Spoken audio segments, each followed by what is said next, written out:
Interview আপনার কাজটা কি যদি আপনি মানুষের নিরাপত্তা দিতে না পারেন?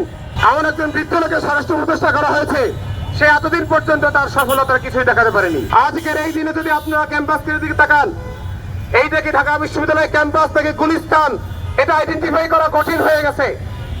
আজকে একটা ক্যাম্পাস, এটাকে ঢাকা বিশ্ববিদ্যালয়ের ক্যাম্পাস নাকি গুলিস্তান মোড়, এটা বোঝা কঠিন হয়ে গেছে। দুনিয়ার সকল গাড়িগুলো ক্যাম্পাসের মধ্যে ঢুকিয়ে দিচ্ছে। তাহলে ক্যাম্পাসের সাথে পার্থক্য রইল কোথায়? একটি দেশের সর্ববৃহৎ প্রতিষ্ঠান, সেই প্রতিষ্ঠানের নিরাপত্তা যদি না থাকে, সেই প্রতিষ্ঠানের যদি শান্তি শৃঙ্খলা না থাকে, তাহলে কিসের পরিবর্তনটা আমরা পেলাম? আমরা দেখলাম কয়েকদিন আগে আমাদের ভাই সাম্য ক্যাম্পাসের পাশে মারা গেল। আমরা দেখলাম কয়েকদিন আগে ক্যাম্পাসে ককটেল ফুটছে। দেশের সর্বত্র এই যে অরাজক অবস্থা, সবকিছু যদি আগের মতোই অরাজক থাকে, তাহলে আমাদের এত যুদ্ধ, এত আন্দোলন, এত কিছু করে আমাদের লাভটা কি হলো? আমরা কি দেখি? সব ধরনের স্বৈরাচার শাসকই সাংবাদিকদের মুখের কথা কেড়ে নিতে চায়, সাংবাদিকদের জবান বন্ধ রাখতে চায়। আমরা সাগররুনি হত্যাকাণ্ড দেখেছি। কেন তাদেরকে হত্যা করা হয়েছিল? কারণ তারা স্বৈরাচারের বিরুদ্ধে কথা বলেছিল। আমরা এখন কি দেখি? এখনো সেই একই অবস্থা। আমাদের সাংবাদিক ভাইদের কোনো নিরাপত্তা নাই। গতকালকে আমরা কি দেখলাম? গাজীপুরে আমাদের আসাদুজ্জামান তুহিন ভাই, সে একজন সংবাদকর্মী, সত্যনিষ্ঠ সংবাদ তুলে ধরার কারণে প্রকাশ্য দিবালোকে তাকে ছুরি দিয়ে আঘাত করে করে গলায় জবাই করে হত্যা করা হয়েছে। আজকে সাংবাদিকরা যদি নিরাপত্তা না পায়, তাহলে রাষ্ট্রের অনীতি নিয়ে, দুর্নীতি নিয়ে কথা বলবে কারা? এটা কেন চায়?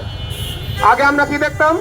এই তুহিন ভাই গাজীপুরের যে চাঁদাবাজি চলছিল তা নিয়ে রিপোর্ট করার কারণে তাকে হত্যা করা হয়েছে। আগের সরকারের সময় কি হতো? রাস্তাঘাটে সব জায়গায় চাঁদাবাজি হতো। ওই চাঁদাবাজির ভাগ ওই সময়কার প্রত্যেকটা এমপি মন্ত্রী পেত। তাই ওই সন্ত্রাসীদেরকে ওই এলাকায় তারা সাপোর্ট দিত, তাদেরকে রক্ষা করত। কিন্তু আমরা যদি এখন দেশের পরিবর্তন করে থাকি, গাজীপুরের এই চাঁদাবাজদেরকে রক্ষা করতেছে কে? কারা আজকে সাংবাদিক তুহিনকে হত্যা করে মানুষের মধ্যে ভয় ভীতি দেখাচ্ছে যে চাঁদা না দিলে, দুর্নীতির কথা বললে তোমাদেরকে হত্যা করা হবে। যদি সবকিছু আগের মতোই থাকে, তাহলে ইন্টারিম আপনার কাজটা কি? ইন্টারিম আপনার কাজটা কি যদি আপনি মানুষের নিরাপত্তা দিতে না পারেন? আপনার কাজটা কি যদি আপনি দেশের মধ্যে শান্তি শৃঙ্খলা না আনতে পারেন? আজকে যদি আমাদের সাংবাদিক ভাইকে হত্যা করে, জবাই করে হত্যা করা হয়, তাহলে স্বরাষ্ট্র উপদেষ্টা আপনার কাজটা কি? দেশের স্বরাষ্ট্র উপদেষ্টা হয় কারা? যারা প্রধান দায়িত্ব থাকে শান্তি শৃঙ্খলা রক্ষা করার। কিন্তু আমরা কি দেখি? সেনাবাহিনী থেকে টেনে এনে একজন স্বরাষ্ট্র উপদেষ্টা বানানো হয়েছে, ঠিক মতো সোজা করে হাঁটতে পারে না। এমন একজন বৃদ্ধ লোকের স্বরাষ্ট্র উপদেষ্টা করা হয়েছে, সে এতদিন পর্যন্ত তার সফলতার কিছুই দেখাতে পারেনি। আমরা কি দেখি?